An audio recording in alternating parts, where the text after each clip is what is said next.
Teachers use a variety of assessments to help them figure out the student's strengths and areas for growth so that children can become good readers. These assessments can be formal or informal. They do this to help determine which areas students have developed to help guide instruction.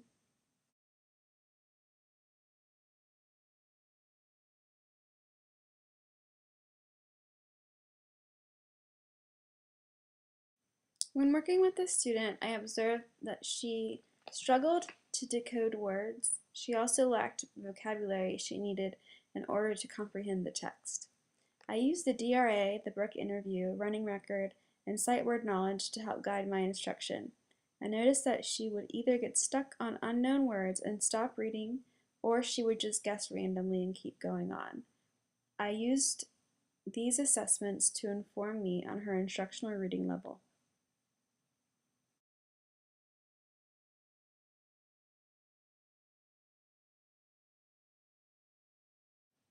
A child's success in reading and learning to read will be closely related to his capacity at oral language.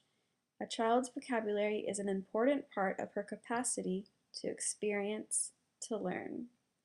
Even if the student I worked with could decode the word, it did not guarantee she would comprehend the word. In knowing this, I began every book we read by discussing content words from the text. Many times, due to lack of experience and oral language development in English, she was unfamiliar with vocabulary found in many books.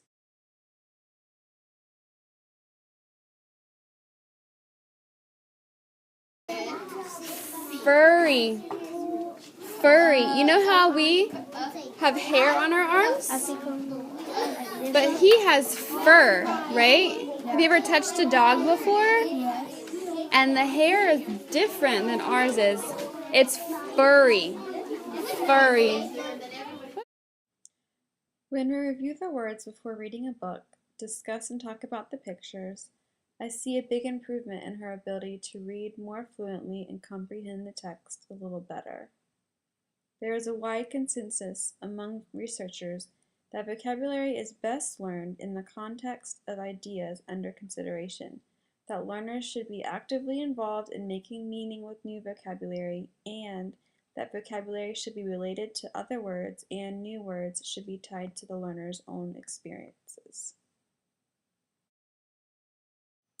One strategy we used to help decode words was called chunking.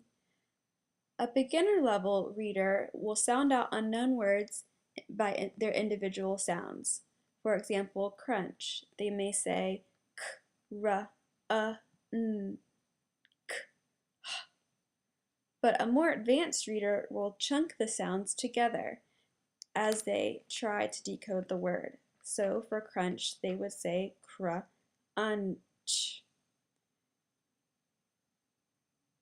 Initially, the student would sound out making the sounds of individual letters. As she became a stronger reader, she began to notice multiple letters that could go together. Oh, I got to like Yes. What word is that? oh, there's Yeah, that's good. You are chunking this word. You don't know what that word is? And then you told me you saw part of the word, which is all. So let's cover up all and try to figure out the first part.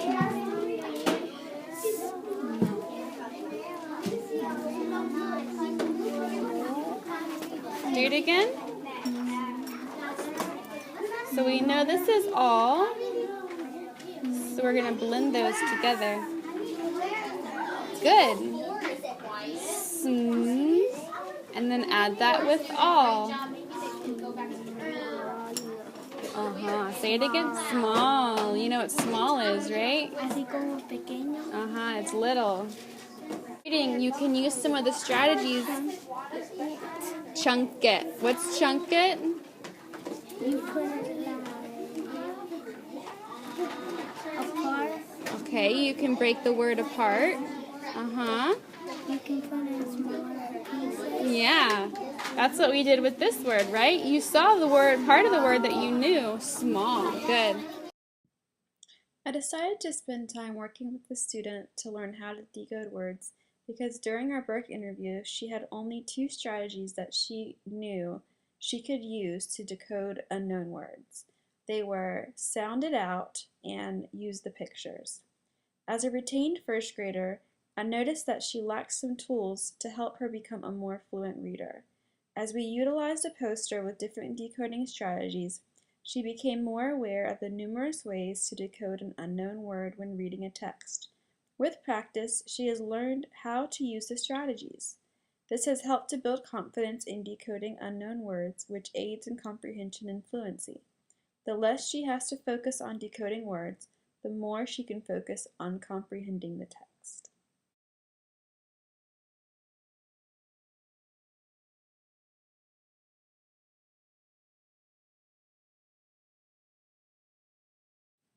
Heffling said that the goal of culture-relevant pedagogy is to heighten students' academic performance by providing materials that encourage students to use what they know to acquire new knowledge, skills, and dispositions.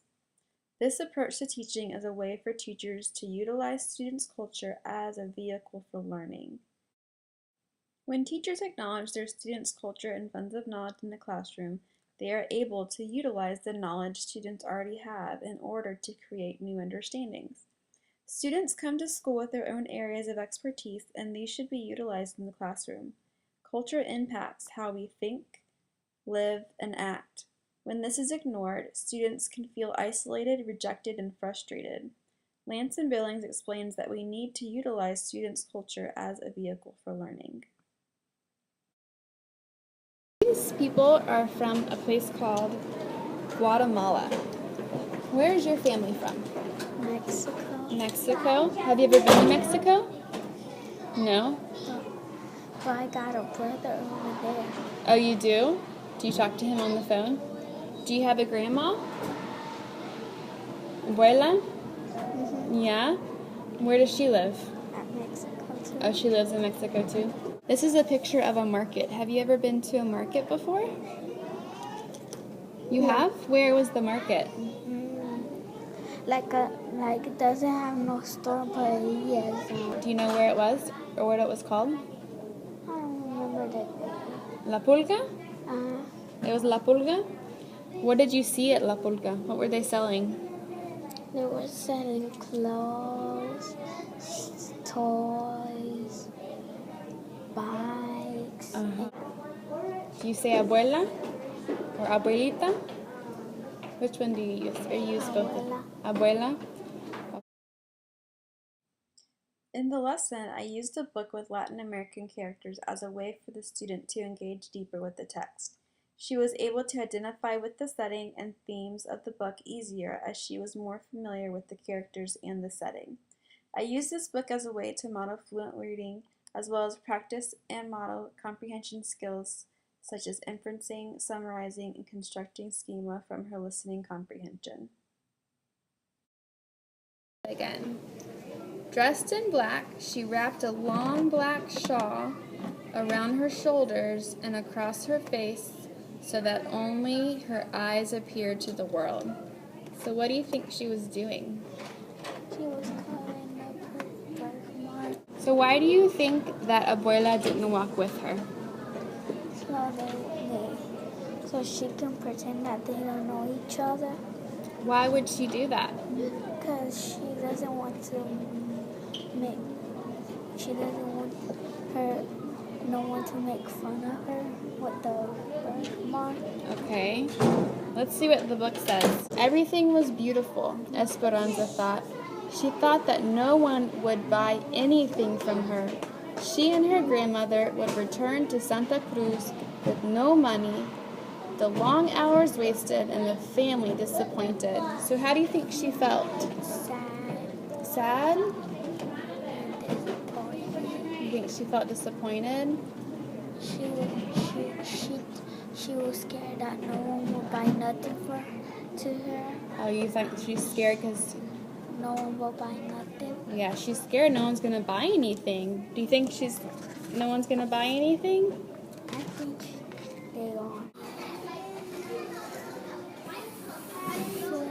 Food. F. F. O. Good.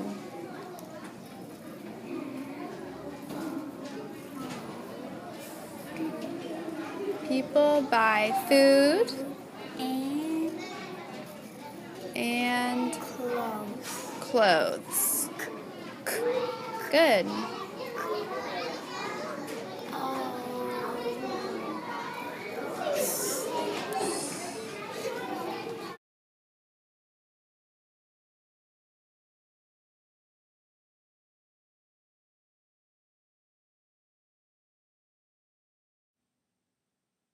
I think it is beneficial for students to get a chance to read material that reflects their culture.